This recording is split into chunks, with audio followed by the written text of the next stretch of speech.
Are you recording? Alaska moose hunting. The work starts. Going to get a closer look at this dude.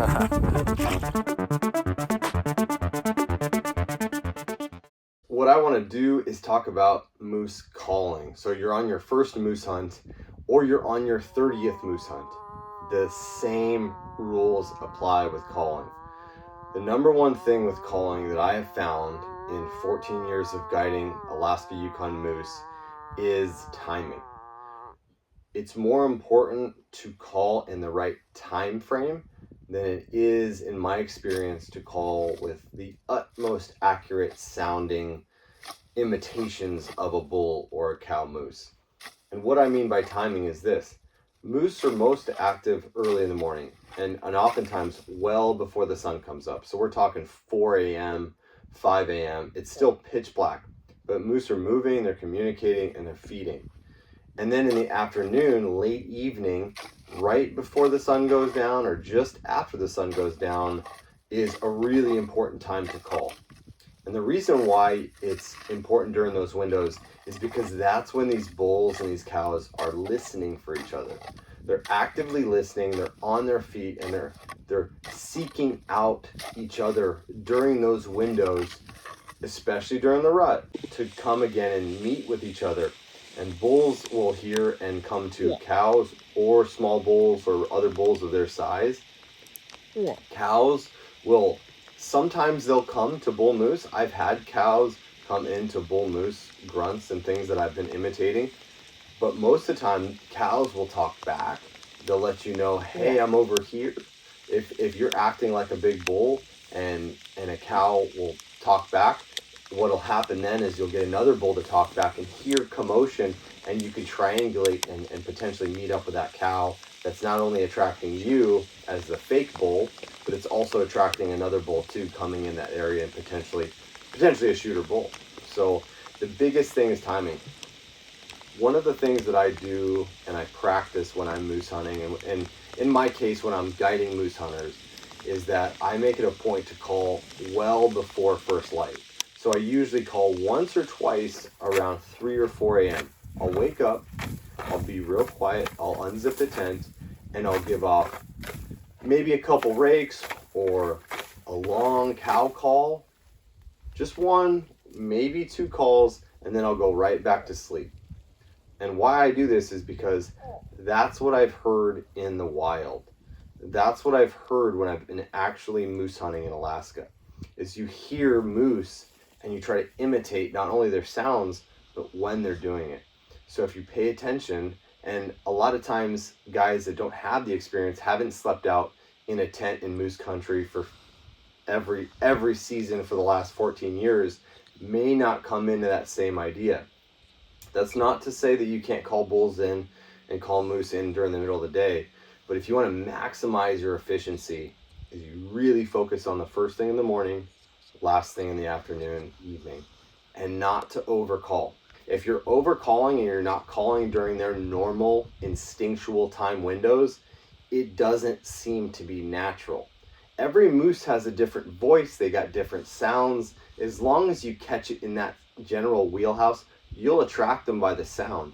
But if you're calling outside of their time frame, it doesn't sound like a moose, if that makes sense. It sounds like people trying to do whatever they can and calling all throughout the day, and moose kind of catch wind of it and they will slowly move out of the country if they haven't winded you, because they catch on right away. Hey, that's not really a moose, that's not really a big bull, he's not acting right, he's not attracting me. And it's not something that they may actually problem solve in their head, but they're ingrained instinctually to be attracted during those time windows and mark it in their head to really follow and pay attention and come into the calls during that time. One really important thing about calling either first thing in the morning or 4 a.m. or last thing at night is that when you do call, like last light, expect a bull to be around in the morning. If you call it last light, typically you're going to do 1 or 2 calls and then have some dinner and go to bed.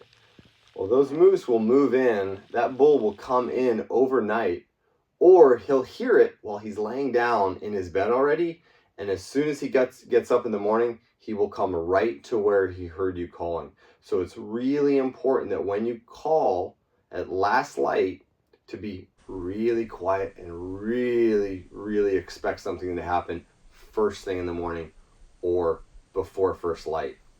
So when you're calling in the same way, first light, if you call last light at dark and then you wake up at 4 a.m. and give a quick cow call or a quick bull grunt, be ready to hear, be ready to have a response, and be ready to have a game plan in place for when that bull is responding to you. A lot of times what they'll do is they'll hear you, they'll wait, and then they'll come in. If you catch them in their prime rut behavior and they're rutting around and bulls are really wanting to fight, they'll come into you at any time during the day and they'll be attracted and they'll want to fight. But those times are few and far between, so you have to play by the moose rules. And so if you call, you have to be ready to coax them in and get them close. And a lot of that is just mimicking what they do. Like I said earlier, I try to imitate not only the sounds that I hear from moose in the wild, but also the timing. And it's the same thing if you have a bull responding to you or even a cow, but really what's important is the bull, because that's what we're hunting most of the time. So you're listening to what the bull is doing and then you're responding back, sometimes in a slightly weaker tone or sometimes in a stronger tone. Just kind of depends on what you're looking for and what the bull is trying to feel out. If the bull is acting real aggressive and he's coming in raking branches, then you come in kind of raking branches and calling and mimicking his cadence, his timing, also his level, his sound level. Bulls can be really, really quiet. Yeah. They can just give off little tiny grunts because they have such good hearing that they can pick each other up. They don't need to make these giant sounds like a bull elk bugling.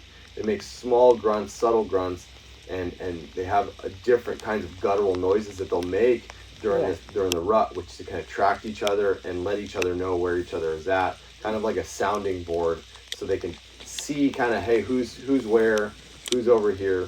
And so it's real important to understand how they move, what sounds they make, the tones they make, and the timing they make. And that will jump you 3 years of trying, in my opinion, of trying to make the perfect sounds all throughout the day. If you just make average sounds in the right times, you'll be far more successful. And that's really what I want to do. A lot of guys make videos about how to call and how to make the perfect sounds, and those are awesome. They're great videos. What I found is if you focus on the timing and discipline yourself to be up and early and call and stay late and call, and also it takes discipline not to call every 30 minutes during the day because you think you're doing something. You're actually hurting yourself. So stay disciplined. Don't call all throughout the day. Maybe you give 1 or 2 calls in the middle of the day during some high movement times. Maybe there's a lunar period that you can check on. And if you see some moose on their feet, maybe give a couple calls in the middle of the day. But you have to stay disciplined with your calling times and sounds, and just do your best to keep the sound as simple and as subtle as you possibly can, headed in the right direction. And you guys will be successful. All right, guys, thanks for listening. Thanks for watching. It's the best I can do. I want to see you guys be successful. I want to hear about the comments during moose season this year about how you called the bull into 15 feet. And I'm just excited. I'm getting ready myself. September can't come quick enough. So we'll talk to you guys soon.